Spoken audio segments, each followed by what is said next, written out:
மாலும் புகழறிது என்று ஏமாறி இறைவனை அடைவது எப்படி என்ற ஒரு கேள்விக்கு இந்த இடத்திலேயும் ஒரு பதில் சொல்லுங்கள்.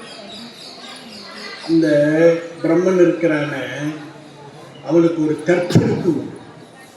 என்ன தற்சிருப்புன்னா, தொடக்கத்தில் இந்த படைப்பு கடவுளாகிய பிரம்மனுக்கு 5 தலைகள், நம்ம சிவபெருமானுக்கு வெளியில தெரிகின்ற 5 தலைகள், உள்ளுக்குள்ளாக ஒன்று இருக்கும், அது 6வது முகம், அது அதோமுகம்னு பேர். ஆனால் வெளியில தெரிகிறது 5. எனவே பிரம்மன் என்ன நினைச்சான், சிவபெருமானுக்கு 5 தலை, நமக்கு 5 தலை, நாம் ஏன் சார் அவன்கிட்ட போய் நிற்கணும், அவன் வேணும்னா அவன் வந்து நம்மகிட்ட நிற்கணும். கொழுப்புன்னு இப்படித்தான் நாமும் இருக்கிறோம். இறைவன் கொடுத்த உடம்பை வைத்து கொண்டு இறைவனை விட நம்ம பெரியவன் என்றெல்லாம் நினைக்கிறோம். இறைவன் என்று ஒருவன் இல்லை என்றெல்லாம் சொல்லுகிறவர்கள் எல்லாம் இருக்கிறார்.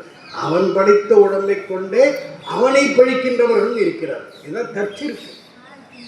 முதல்ல இறைவனை பழித்தவன் நம்ம பிரம்மன் தான்.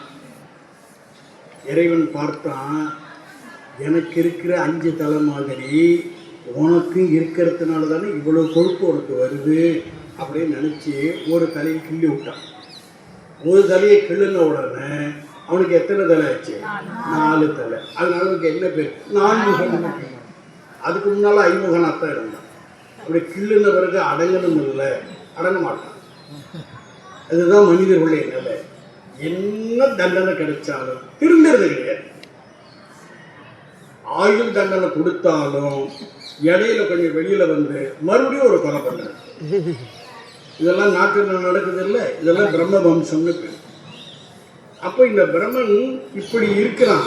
அவன் என்ன நினைச்சான், அந்த இறைவனையை நாம் பார்க்கலாம் அப்படின்னு நினைச்சு அன்னப்பறவை வடிவமெடுத்து பெருமாளுடைய திருமுடியை காண வேண்டும் என்று